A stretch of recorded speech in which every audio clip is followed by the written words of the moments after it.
आइए जानते हैं एक ऐसे इंसान के बारे में जिसने दुनिया के सबसे बड़े समुद्र पैसिफिक ओशियन में 400 से भी ज्यादा दिन तक कैसे गुजारा। तो कैसे और इसके साथ ऐसा क्या हुआ था कि उतना दिनों तक समुद्र में रहना पड़ा, तो जानेंगे इस वीडियो में सभी चीजों के बारे में। इस बंदे का नाम जोस साल्वाडोर अल्वारेंजा था, जो कि मैक्सिको के एक छोटे से गांव का रहने वाला था। और उसका एक दोस्त भी था जो उसके साथ रोज समुद्र में मछली पकड़ने जाया करता था। रोज की तरह उस दिन भी उसने अपने दोस्त के साथ मछली पकड़ने गया था, मगर उन लोगों को इस बात का अंदाजा नहीं था कि उन लोगों के साथ आगे क्या होने वाला है। वो समुद्र से 120 किलोमीटर दूर बीच समुद्र में मछली पकड़ने के लिए चला गया था। उसने मछली पकड़ने के लिए जाल फेंका, इतने में समुद्र ने अपना रूप बदल लिया और एक हलचल सी मची और हवा भी तेज चलने लगी और अचानक से तूफान आन पड़ा आए और जाल को समुद्र में छोड़ा और नाव को तुरंत ही मोड़ लिया, अपने घर की ओर जाने लगा। और उसने 100 किलोमीटर का फासला भी तय कर लिया। वह अपने किनारे से सिर्फ 20 किलोमीटर ही दूर था, तभी उसे तूफान ने अपने चपेट में ले लिया और 450 किलोमीटर दूर ले जाकर पैसिफिक ओशियन के बीचों बीच में छोड़ दिया। वहां पहुंचने के बाद उसे दूर दूर तक कुछ भी नजर नहीं आ रहा था सिवाय पानी के।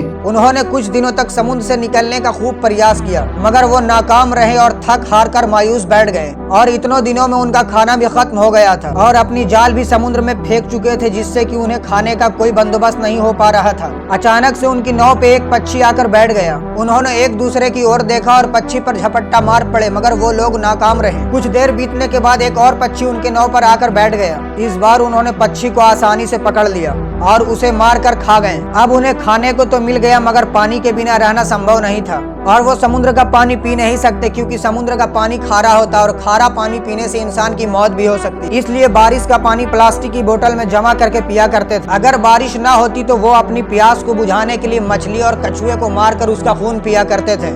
जोसे का दोस्त मेंटल टॉर्चर सह न पाया और 4 महीने के बाद उसने सुसाइड अटेम्प्ट कर लिया। अब जोसे समुद्र में अकेला हो गया था। वो बार बार निकलने की कोशिश कर रहा था, मगर वो हर बार नाकाम हो रहा था और इस तरीके से उसे 6 महीना समुद्र में बीत गए। और उसे एक दिन कार्गो शिप दिखी। उसके पास कोई भी संकेतिक चीज नहीं थी जिससे कि वो कार्गो शिप को कुछ संकेत दे सके, मगर उसने हर मुमकिन कोशिश की, मगर कार्गो शिप दूर होने के कारण उसे देख ना पाई और फिर से उसके जीने की आशा टूट गई। फिर इसी तरह से कुछ दिन और बीत गए। अचानक से उसे एक दिन नारियल बहता हुआ दिखा। इतने में उसे एहसास हुआ कि आसपास में कहीं आइलैंड है। जिस ओर से नारियल आता हुआ दिखा उसी ओर अपनी नाव से बढ़ने लगा। फिर वह उस आइलैंड पे पहुंच गया, जो मार्शल आइलैंड का छोटा रिमोट आइलैंड था, जिसका नाम बोन अटोर्नी था, जहां पे उसे पहली बार इंसान देखा। अगर इससे ये आइलैंड मिस हो जाता, दूसरा आइलैंड 5000 किलोमीटर दूर फिलीपींस में था, मगर उसे यहीं से मदद मिल गई और वहां के लोकल ने इसे घर पहुंचाने में मदद की और वो अपने घर पहुंच गया। और वो घर पहुंचने के बाद एक किताब पब्लिश की जिसका नाम 438 दिन था। मगर इसकी मुसीबत यहाँ भी खत्म नहीं होती। उसे अपने दोस्त को जान से मारने के इल्जाम से जेल भेज दिया जाता है। वो ये इल्जाम झेल नहीं पाया और उसने सुसाइड कर लिया।